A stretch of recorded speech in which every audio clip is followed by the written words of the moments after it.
बच्चे कल की क्लास में हमने हाइड्रोलॉजिकल साइकिल को स्टडी किया था। हम ब्रीफ जस्ट थोड़ा थोड़ा उसका एक बार रिवीजन करते हैं, उसके बाद में आगे चलेंगे। हाइड्रोलॉजिकल साइकिल आज का अपना टॉपिक रहेगा, women impact of hydrological cycle. जल चक्र के ऊपर मनुष्य की क्रिया विधियों का क्या प्रभाव पड़ता है। उससे पहले ब्रीफ इंट्रोडक्शन हम हाइड्रोलॉजिकल साइकिल का एक बार कर लेते हैं।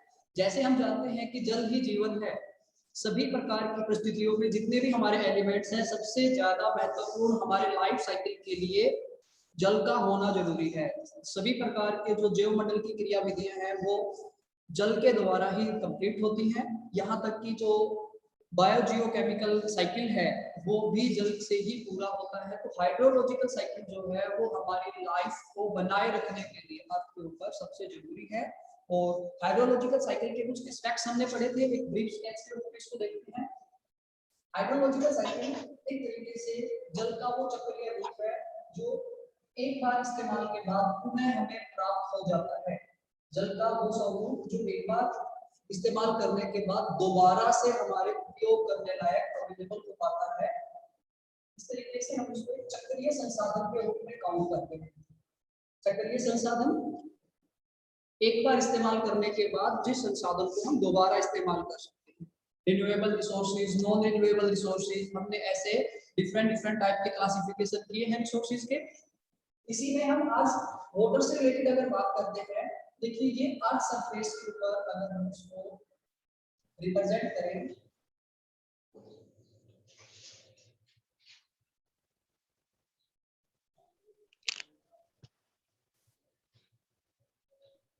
हमारी अर्थ के ऊपर जो डिफरेंट टाइप के लैंड फीचर्स हैं और डिफरेंट टाइप के वाटर बॉडीज। लैंड फीचर में पर्वत, पठार, मैदान।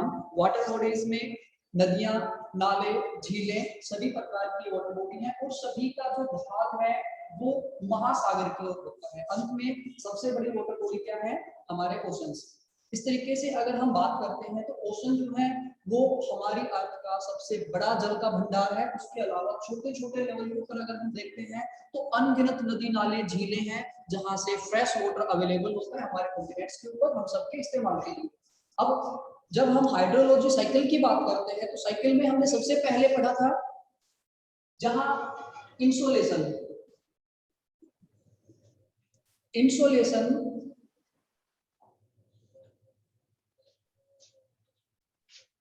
जल के ऊपर सीधा प्रभाव डालता है उसके टेम्परेचर को इंक्रीज करने। इंसोलेशन की वजह से, सूर्य ताप की वजह से या उससे मिलने वाली जो हीट है, जो टेम्परेचर है, उसकी वजह से यहाँ पर वाष्पीकरण की प्रोसेस होती है। यानी कि एवोपरेशन की जो प्रोसेस है वो हमारे ओशन से एज वेल एज हमारे दूसरे जो वाटर बॉडीज हैं, दूसरी वाटर बॉडीज कौन कौन सी हैं, लाइक हमारे रिवर है, कैनाल्स हैं, हमारे लेक्स हैं, पॉन्ड हैं, जहां से भी वो हो पाता है वहां से वाष्पीकरण की प्रोसेस होती है। तो हम अगर इसमें सबसे पहले स्टेप के रूप में लिखते हैं हमारा हाइड्रोलॉजिकल साइकिल है, इसका पहला स्टेप क्या चलेगा, वाष्पीकरण की प्रक्रिया होती है। वाष्पीकरण इंसोलेशन की वजह से क्रिएट होता है। कल हमने इसको स्टडी किया था। यहाँ से वाष्पीकरण में अब क्या होगा, देखिए इनकमिंग सोलर रेडिएशन, अब रेडिएशन कम है, ज्यादा है, इसका इफेक्ट वाष्पीकरण के ऊपर सीधा होता है। जहां रेडिएशन ज्यादा है वाष्पीकरण बढ़ जाता है, जहां रेडिएशन कम है वाष्पीकरण कम हो जाता है। अब नेक्स्ट स्टेप में हमने देखा वाष्पीकरण की प्रोसेस में जल वायुमंडल में पहुंचता रहता है विभिन्न स्रोतों से।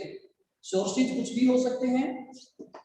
ऊपर की तरफ जो एरो है ये दिखा रहे हैं वाटर लॉस को, वो ओशन बॉडी से वाटर लॉस है, वो कैनाल से है, लेक से है, इरिगेटेड लैंड से है, नेचुरल वेजिटेशन से है, किसी भी जगह से है वाटर लॉस हो रहा है फाइनली।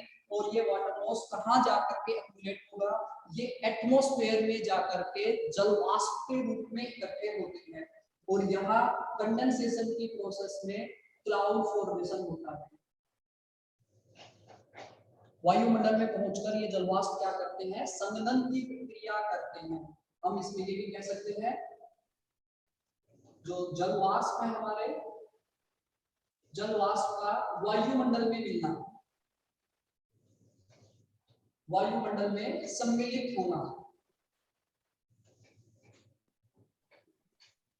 जलवाष्प का वायुमंडल में सम्मिलित होना दूसरा स्टेप होता है हाइड्रोलॉजिकल साइकिल का। थर्ड स्टेप में हमने बात की थी, ये जो जलवाष्प वायुमंडल में इकट्ठे हुए हैं इनका ट्रांसपोर्टेशन हो जाता है। ट्रांसपोर्टेशन होता है, ये जलवाष्प यहाँ ऐड होते हैं, यहाँ से ये जलवाष्प ओशन बॉडी से हमारे कॉन्टिनेंट की ओर ट्रांसफर हो जाते हैं। इन्हीं की वजह से कॉन्टिनेंट के ऊपर हैवी रेनफॉल होता है, अदरवाइज कॉन्टिनेंट के ऊपर अपना कोई जलवाष्प अवेलेबल नहीं होता है। अब ट्रांसपोर्टेशन की प्रोसेस है, देन हमने बात की कि संघनन की प्रोसेस भी होती है। जो संघनन की प्रोसेस है जिसमें सभी जलवाष्प एक्यूमुलेट होते हैं, इकट्ठे होते हैं, और इन जलवाष्प के सभी के संघनन होने से क्लाउड फॉर्मेशन होता है, और ये क्लाउड फॉर्मेशन होने के बाद रेनफॉल की प्रक्रिया आती है। वर्षण की बात हम करते हैं, प्रेसिपिटेशन की हम बात करते हैं, जिसमें स्नोफॉल भी हो सकता है, जिसमें रेन ड्रॉप्स के रूप में भी आ सकती है, हील स्टोन यानी ओलावृष्टि भी हो सकती है, ओस या कोहरा भी हो सकता है। देन हम बात करते हैं यहाँ पर वर्षण के बारे में। वर्षण की प्रक्रिया जिसमें रेनफॉल होगा। अब रेनफॉल होगा तो वाटर कहाँ मिलेगा, वापस हमें ग्राउंड स्टेशन के ऊपर जल की पुनः प्राप्ति होगी। महासागरों में भी पुनः प्राप्ति हो सकती है और महाद्वीपों के ऊपर भी जल की पुनः प्राप्ति हो सकती है। अब तक हमने देखा नदियों से जल बह करके महासागर की ओर आता है, महासागर से जल ऊपर उठ के वायुमंडल में मिलता है, वायुमंडल में स्थानांतरण होता रहता है एक स्थान से दूसरे स्थान पे, और वापस रिवर्स में क्या कहते हैं रेनफॉल के रूप में ग्राउंड में आता है। इस तरीके से वाटर का एक साइकिल कंप्लीट हो जाता है। पूरे वर्ष भर यही चक्कर इनका चलता रहता है, एक साइकिल का कंप्लीट होता है। इस कंप्लीट साइकिल के अंदर यहाँ पर जो अतिरिक्त वर्षा का जल है वो इन नदियों के माध्यम से, इन झीलों तालों के माध्यम से बहता हुआ फाइनली वापस महासागर तक पहुंच जाता है। इसको यहाँ हम रन ऑफ के नाम से जानते हैं।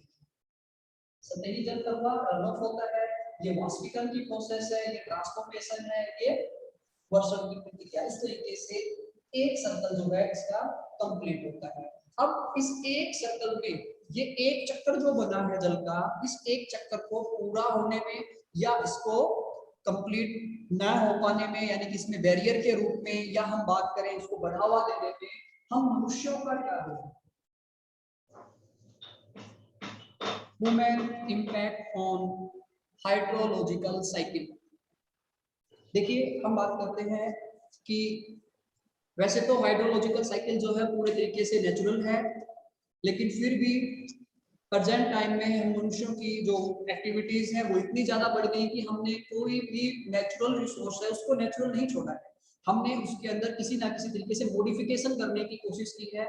अपने तौर तरीकों के अनुसार, अपनी टेक्नोलॉजी के अनुसार, अपनी सूझबूझ के अनुसार हमने उनको मॉडिफाई करने की कोशिश की है, और समय के साथ उस बदलते परिवेश में हाइड्रोलॉजिकल साइकिल भी हम मनुष्यों की क्रियाओं से, हम मनुष्यों की छेड़छाड़ से अछूता नहीं है। इसलिए हम मनुष्यों की प्रक्रियाओं का जो प्रभाव है बच्चों वो यहाँ इस हाइड्रोलॉजिकल साइकिल के ऊपर साफ देखने को मिलता है।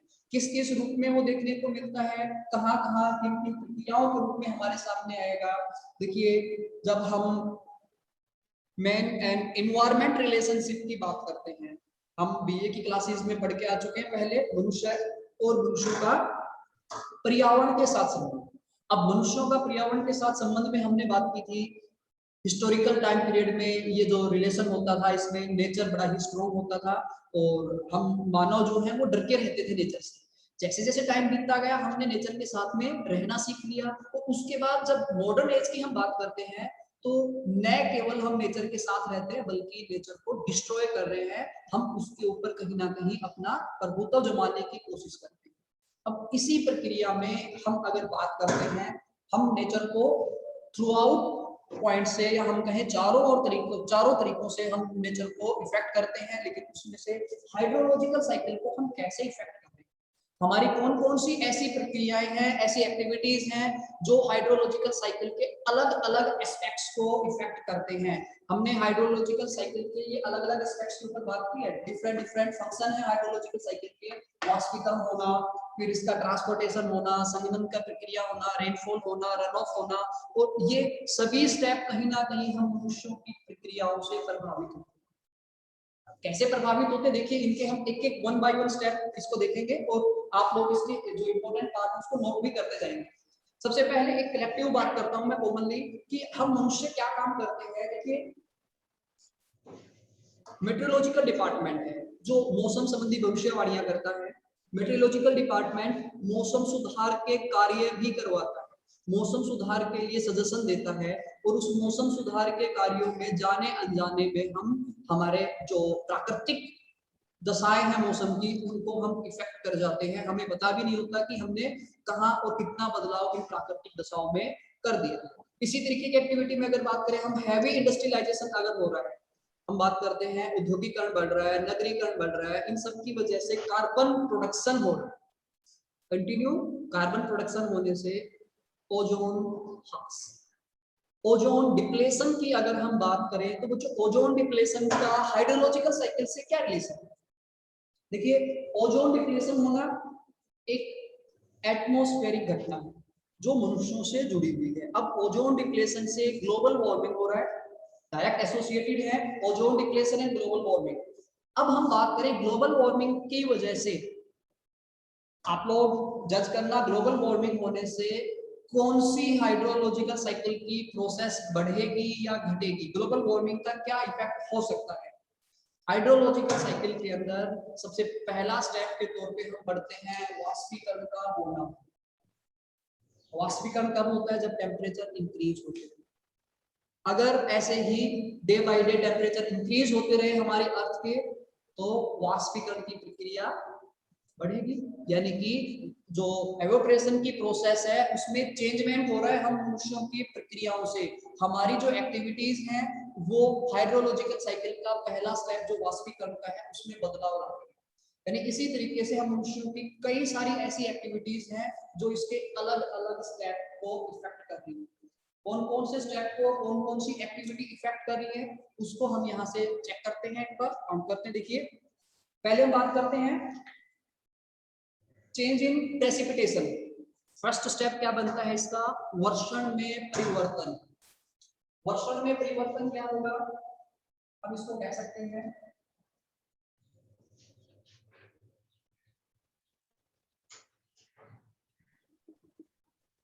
प्रेसिपिटेशन जो है उसकी ट्रेंड, उसकी इंटेंसिटी, उसकी फ्रीक्वेंसी, उन सब में चेंजमेंट हो रहा है।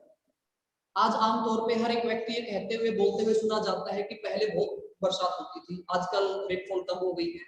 अब रेनफॉल कम होना या किसी स्थान विशेष पे हम देखते हैं फ्लड प्रॉब्लम रहती है, हर साल बादल फटने की घटनाएं होती है, हैवी रेनफॉल वहां देखने को मिलता है। तो ये सभी घटनाएं हम मनुष्यों की जो प्रक्रिया है उनकी वजह से पॉसिबल हो पा रही है बच्चों।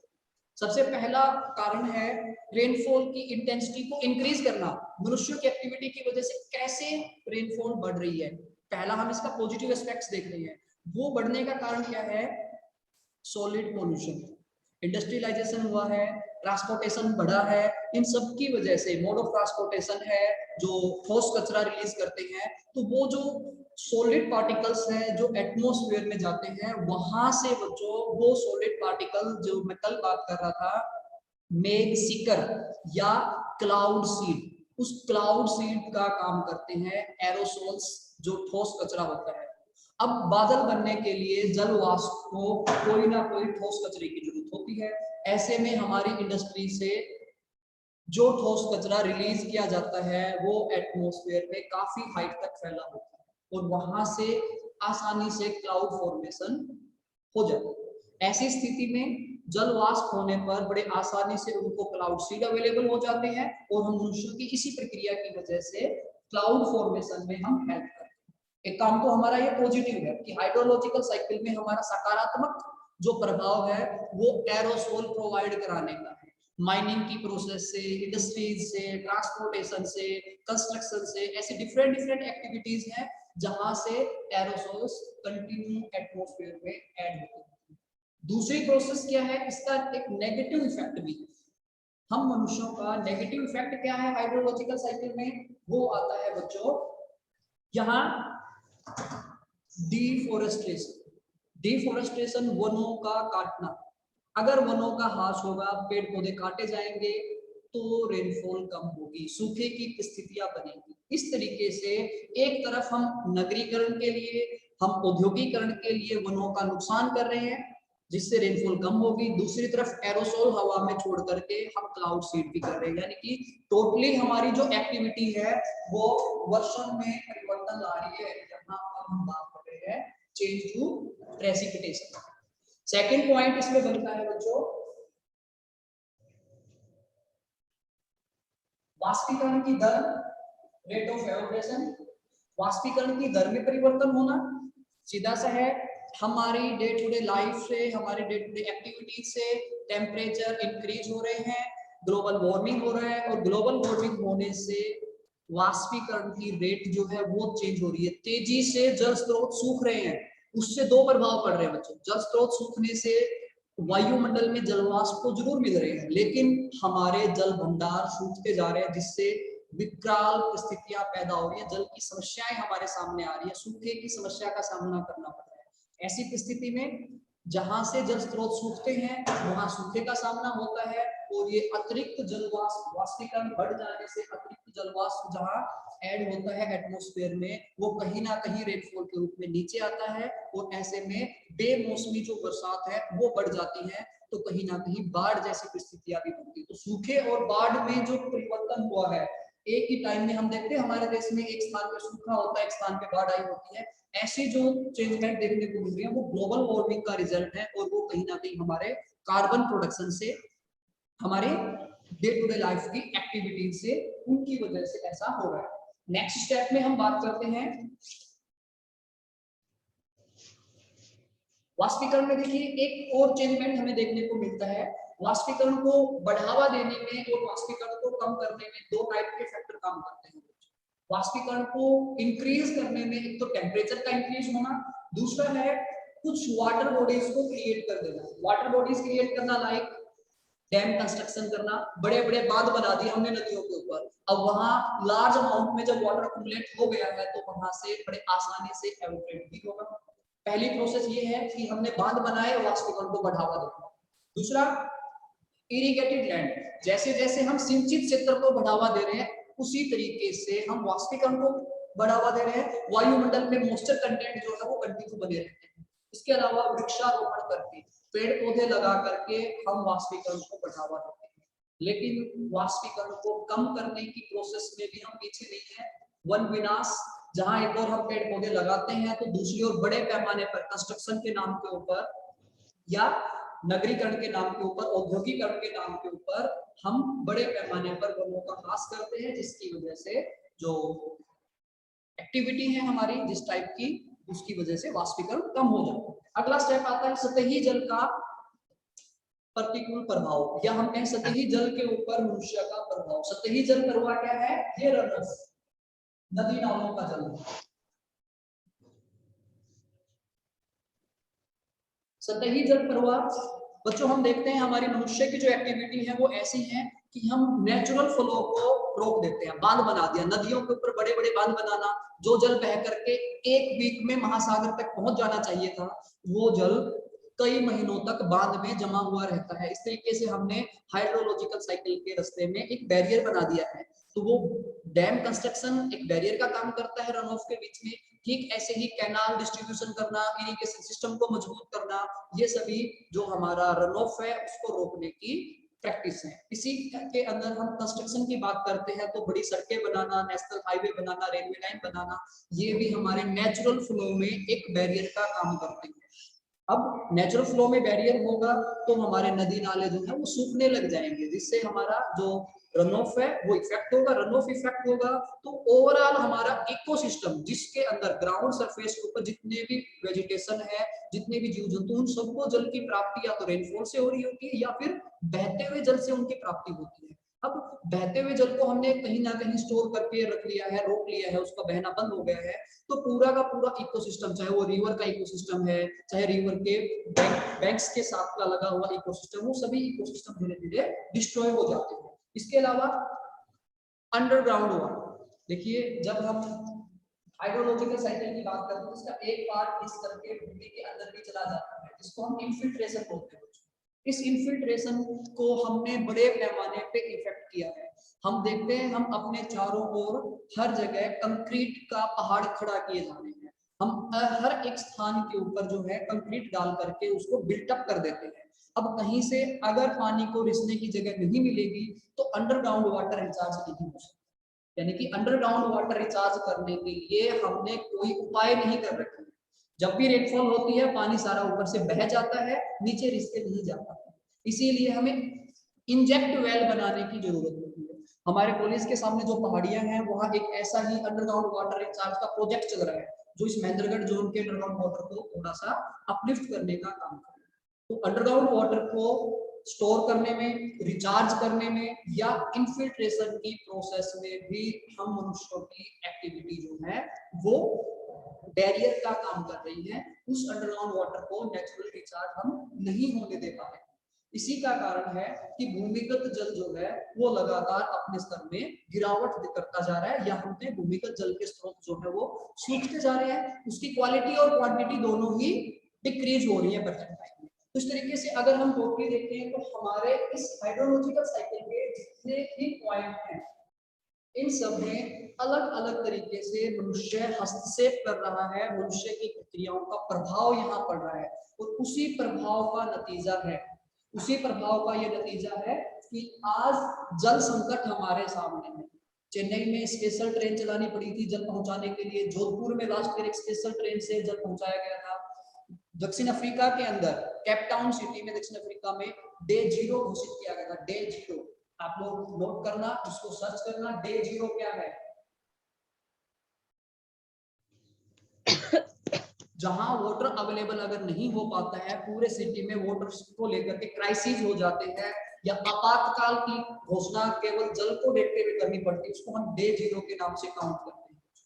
डे 0 की प्रॉब्लम दुनिया के कई देशों में आ रही है, वो केवल और केवल हाइड्रोलॉजिकल साइकिल में हमारे बढ़ते हुए इंपैक्ट का नतीजा है, प्रकृति के साथ छेड़छाड़ का नतीजा। ये आज का हमारा एक छोटा सा टॉपिक था, human impact on hydrological cycle. इससे रिलेटेड किसी की कोई क्यूरी है तो आप अभी पूछ सकते हैं बेटा। आप अपने माइक अनम्यूट कर लें सभी।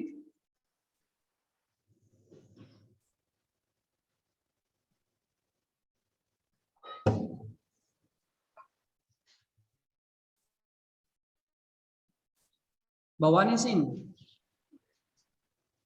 Yes sir. प्रेजेंट हो गए हैं? Yes sir. ओके,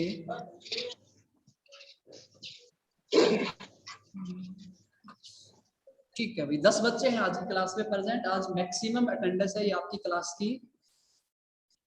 इस मौके को मैं कैच कर लेता हूँ भाई, एक स्क्रीनशॉट ले लेता हूँ आप लोगों का।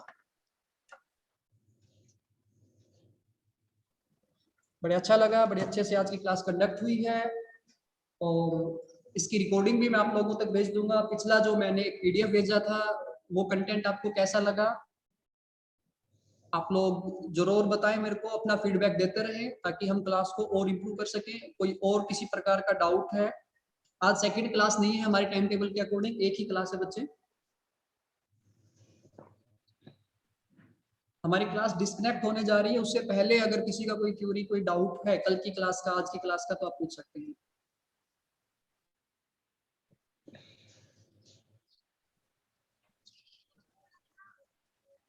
ओके बच्चे, देन नेक्स्ट क्लास के लिए आप रेडी रहें, सेफ रहें, घर पे रहें, मास्क लगा के रखें। Thank you.